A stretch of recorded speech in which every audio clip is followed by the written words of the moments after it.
Titanfall 2 looked to follow up the original with a more complete experience. Giant robot mechs, fluid player movement, and tight shooting mechanics still define Titanfall and its multiplayer. But this time around, Respawn also offers a single-player experience, mostly as fan service to those who wanted it. Surprisingly, the campaign might just be the best part of this game. Hey guys, JV here sharing my review of Titanfall 2. Before we jump in, I want to let you all know that I live stream my entire playthrough of Titanfall 2 over on my Twitch channel. This is something I plan to do for every game that I will review, plus more, moving forward. So if you're interested in watching me play through games, I've left a link to my Twitch in the description below. Titanfall 2 has an engaging and interesting story, letting you take control of Rifleman Jack Cooper and his Titan BT as they fight the IMC. The circumstances and the lore of this world and this war were already established in the first Titanfall game, but of course things are explored much deeper in the single-player experience. The protagonist, Jack Cooper, is fairly bland. He's not super interesting and he's nothing to write home about. However, his Titan BT is very well written. I mean, he really steals the spotlight. He has great remarks, they're well timed, and he's pretty funny. At least recently, it's hard for me to remember a more lovable and funny AI character than BT. The caliber of humor, the way this game makes me care about BT really reminds me of Wheatley from Portal 2, and that's a really great compliment. Something else that genuinely surprised me was that this campaign, this single player, is not just a shooting gallery. There is clever platforming involved, open level design. I thought it was just going to be a corridor shooter. That's really not what's going on in this game. There's a lot of interesting settings, a lot of things that remind me of The Matrix or other sci-fi elements in film and media. And the level design overall really lends itself well to the movement in this game. As we know, there's very fluid movement, a lot of jumps and boosts and wall running and slides and, being able to do stuff on the go. That's what Titanfall movement is about. And the great thing is that doesn't feel forced in these open level environments. Things feel natural. And I think, oh, I can wall run along that, not because it's overtly obvious. It's because, wow, this was really well designed. It makes sense. Something that a lot of modern military shooters try to do in their single-player campaigns is give you incredible set pieces, and most of them do a good job of that. The Call of Duty, the Battlefield, all of them have great set pieces, and so does Titanfall 2. Incredible set pieces, incredible moments that really surprise me a lot of the time. One of my favorites was midway through the campaign where you got an ability that allowed you to change the level. I'm not going to go more in depth because that would be spoilery, but it allows you to change the level, the state of where you are. And it was a wonderfully unique mechanic that I did not expect. It blew me away in this game. In terms of the way the gunplay feels and handles, it's very solid, it's very satisfying, and you can tell because this is Respawn, the same people that made Modern Warfare 2. And as much as you may not like that game or that multiplayer experience, that gunplay was very on point, and that is, again, taken from Titanfall and brought into Titanfall 2. Just like the original game, Titanfall 2 asks you to handle this fluid movement and running and jumping along walls and all of that while also handling the gunplay. And I will say it took me about an hour to 2 hours, a good chunk into the campaign before I was able to handle everything that the game threw at me. But once I was able to handle everything, all of that wall running was really satisfying. And again, it contributed to those set pieces, those big moments where, oh my gosh, I have to complete this, this, and this, all this platforming that I did not expect to come from a modern military shooter. Of course, it wouldn't be Titanfall without Titans. And throughout the campaign, the Titan chassis, there are so many more in this game compared to the first one. And that was something that I personally criticized at the first game. It's like, hey, there's 3 Titans in this multiplayer. It's not enough diversity. However, Titanfall 2 essentially doubles that, and you get to play through all of them in the campaign. At very specific moments, you'll be given a new chassis to play around with, and they're very diverse. It's fantastic. They're very fun. There's unique types. There's even a sniper one that I did not expect to be in the game. And the best part is that you could switch on the fly. It didn't matter what you were doing. You could click one button and switch your chassis and play around and experiment with something else. And so I thought that was a very smart choice. And I found myself switching back and forth for whatever situation the campaign was throwing at me. Overall, I was genuinely so surprised and so happy to see how good this campaign was. It makes me wonder why they didn't feel confident enough or didn't think it made sense to make a campaign for the first game. I cared about these characters, I was impressed by this level design, some of the set pieces, the boss battles were really fantastic. That being said, I completed everything in a little under 6 hours. It was about 5 hours, 45 minutes, and that's fairly short. I was playing on regular difficulty, so things weren't hard, but I blazed through this. It was a fantastic ride, and none of the campaign felt like fluff, which is generally a good thing, but I think it could have been about 2 hours longer. From what we got, this is a talented single-player campaign team at Respawn, and I think these people could have made 2 more hours of meaningful, non-fluff content. I think that would have been the sweet spot for this game. The fact that this single-player campaign was so short tells me that multiplayer was still their focus, and that's obvious because that's what worked in Titanfall. That's all we had in Titanfall. But that does not take away from the fact that this was a very solid single-player campaign and a modern military shooter. It really was. And for me, I'm personally looking at Call of Duty, and I haven't played Battlefield 1's campaign yet, but I'm looking at these games and asking for them to shoot for what Titanfall 2 has achieved. Flipping over to the multiplayer side of things, there are several iterative changes from the first game. Of course, Titanfall 2 is a direct sequel, so there's nothing too radical changed in this multiplayer experience. In almost every game mode, you're working towards earning a Titan that you can hop into and wreak havoc on your opponents, but of course they can do the same thing. There are a lot of game modes with AI, which is a lot different than a lot of games these days, and there's tons of unique game types to play around with. Burn cards used to be this system where you could activate a bonus that would really turn the tide of battle for one single life. Once you died, you lost that bonus, but that has been replaced entirely. No more burn cards. We now have boosts, which are a single bonus that you have to set before the match. Boosts are tracked on the Titan meter, and they're earned just like a kill streak. You do good things to help your team, kill a lot of people, whatever it may be, and you will earn your boost multiple times throughout a game. And personally, I prefer this system. I thought burn cards were way too all over the place. I had a billion of them. I would forget to set them before every match because once you use it,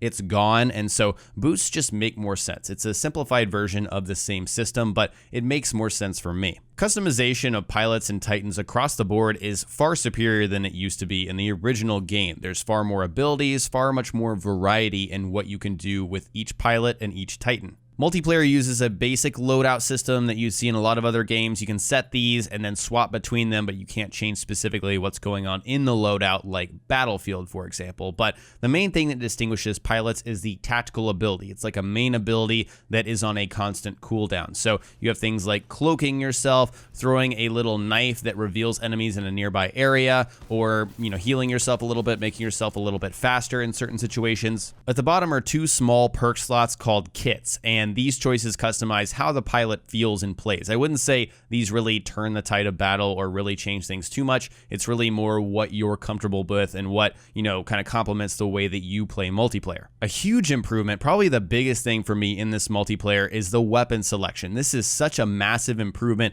over the original Titanfall game. It was something I was worried about in the Titanfall 2 technical test because I was looking and there weren't a lot of weapons. However, there are probably double the weapons available in the technical test. There is a true variety and a lot of different weapons to play around with in Titanfall 2. Each weapon has slots for perks that you can earn. You can unlock those slots and the different options in those slots by using the weapon. So there's kind of a different progression within the weapons where if you use something a lot, you unlock perks for that weapon, which definitely help you out. They give you more ammo, they do certain things that will help you with that weapon. Returning from Titanfall, we also have a secondary slot, so you can put an anti-Titan weapon in there to help you take down enemy Titans, or another pistol, something else to take out infantry. It's really up to you. When it comes to Titan customization, just like the single player, it's more fleshed out across the board. They've doubled the chassis to 6. Each one feels unique and serves different purposes. Ion is the basic good all-around Titan. You've got Scorch, who is fantastic in close range combat. You've got North Star, which is essentially a sniper Titan. And then you have something like Legion, which you unlock at a later level,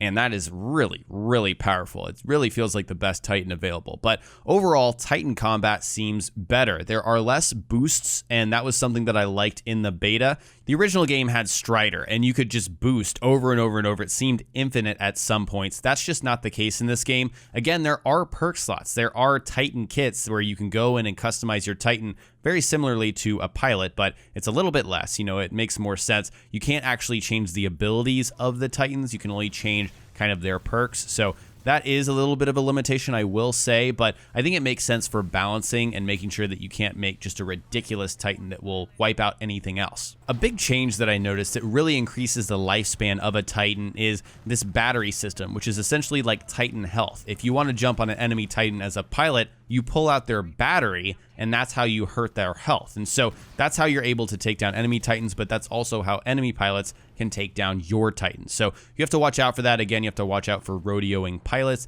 That concept is still in the game, but instead of just opening up the hatch and shooting and damaging a Titan, you physically pull out a battery and you can give it to a friendly Titan. It's a pretty cool system. Everything just feels more refined. The customization, the variety, this is something you expect from a sequel, and I think Titanfall 2's multiplayer certainly delivers on that. Of course, not everything is perfect, because something that a lot of Titanfall fans may be turned off by is the time to kill. It feels a lot quicker than the original. I wasn't a big Titanfall fan, the original game that is, and so for me, it's not really much of a problem. It doesn't seem to affect it, but if you played Titanfall, the original game, for many, many hours, that may be a serious problem for you.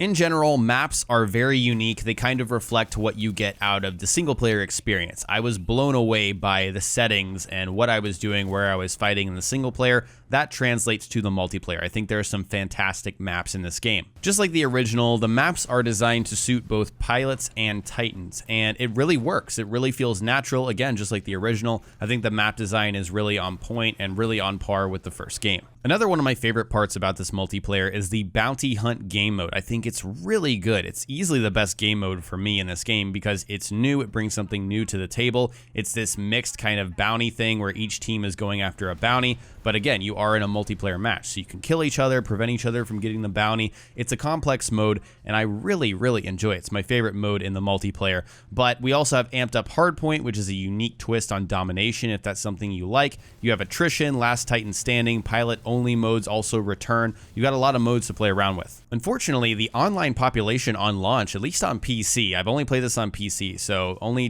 take this for PC, is depressingly small. It really is. I couldn't find games for certain modes, and it's really a shame because I think this is a good multiplayer. It's unique compared to other multiplayer games, and that's just really a shame to see that kind of, low number, 0 people in my region for a certain game mode on launch. I haven't heard that there have been any problems for Xbox One or PS4, so just take that in terms of PC if you want to buy the game on PC. That is something you need to take into account. From a technical side of things, Titanfall 2 runs like a dream on PC. Again, I've only played the game on PC, and in fact, Digital Foundry found that it has very low latency, very few frame drops in extremely rare occasions, and it sticks at 60 FPS better than most games, at least on PC. And so this game runs really, really well. I did have an issue with a game day driver that I just didn't download, so obviously that makes sense. But once I had that, everything was crisp, smooth, zero problems, zero technical glitches. I literally could not find a single glitch in my entire single player playthrough, none at all. And that is a rarity in this day and age when we have games like Mafia 3 coming out with a lot of technical issues. Titanfall 2 has very few.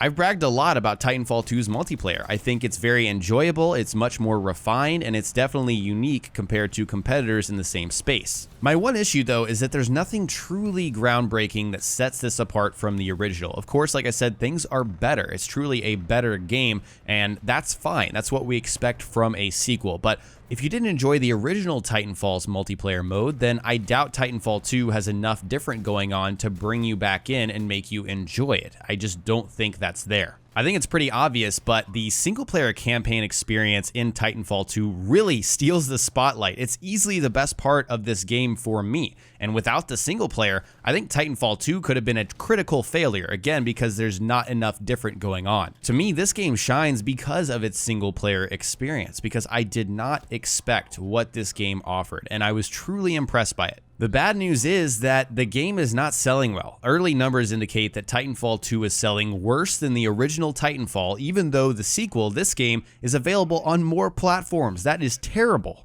I think you have to blame the release window. I have no idea who thought it was a great plan to release this game between Battlefield 1 and Call of Duty. It does not make any sense. It also doesn't help that October was easily the busiest month of the fall game cycle. We got Battlefield 1, Titanfall 2, Mafia 3, Gears of War 4, Elder Scrolls 5, Remaster, and Civilization 6. Respawn and EA have commented and said there was no way to change the release date for this game, regardless of what competitors were doing. And I don't know what's going on the inside. However, I can tell you that if this game released before both Call of Duty and Battlefield sometime in September, for example, I believe it would have sold more copies, and it would have shown people that, hey, Battlefield and Call of Duty need to step their game up because Titanfall 2 is a legitimate contender this year. And because of the release window, I think a lot of consumers believe that. It's critically a success. A lot of 9s and 8s and all that kind of stuff. That's a really good review for a video game, but still, from these sales numbers, a lot of people can't justify buying Titanfall 2 over Call of Duty, over Battlefield, and adding that to their collection for this really crowded fall season. So anyways, guys, those were my thoughts on Titanfall 2. I really like the game, and I recommend it if you want a solid single-player experience and you liked Titanfall's multiplayer, then Titanfall 2 will deliver on both of those for you. I think it's a really good game, and I hope it sells better. I hope it sells better post-launch because I think it deserves it.